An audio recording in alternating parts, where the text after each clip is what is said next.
In this video, I'm going to share with you 3 lighting mistakes photographers make that pros don't. Make sure to watch until the end of the video where I'll debunk a common myth about your camera flash zoom function. So with mistake number 1, I've got a few things I want to mention to you. And mistake number 1 is the difference between hard light and soft light. A lot of photographers don't know the difference, and they also don't know what to use them for. So the first tip I want to mention with this mistake is to make sure that you know what you want to achieve with your photograph. Do you, for example, want to go for an editorial style of photo?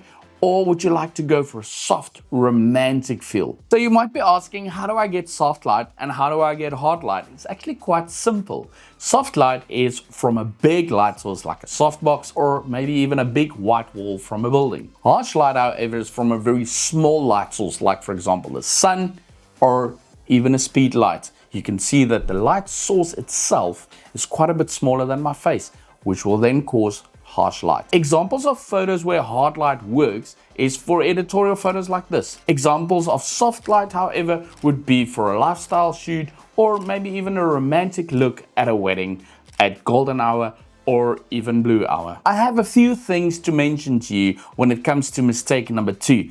Mistake number 2 is angle of light. I see so many photographers use the angle of light wrong. The first one I see often is that the nose shadow on the model is too long. Make sure that a shadow never cuts the upper lip of your model. It really looks bad and you might even create a Pinocchio effect. Another one that I accidentally see photographers use is what I call ghost lighting. This is when the light comes from the bottom. When photographing people, please make sure that the shadows does not go upwards like a nose shadow, cheek shadow.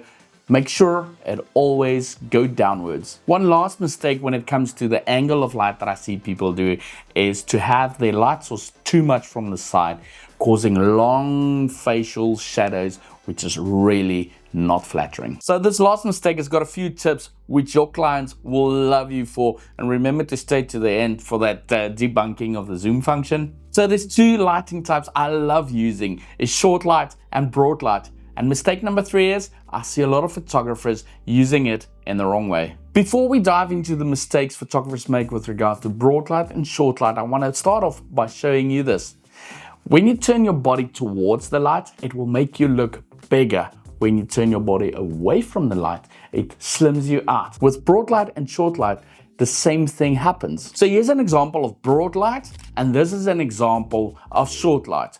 Now you can see the difference between the two is that the short light makes your model look skinnier and is more flattering. Broad light I will use for a very skinny model to make them look slightly bigger, especially when you have a skinny male and you want to make them look a bit more masculine. Turn their body towards the light, but also make use of broad light on their face. If you want to make somebody look smaller, turn their body away from the light source, as well as using short light on their face. A lot of photographers have asked me in the past if their zoom function of their flash will give them softer light.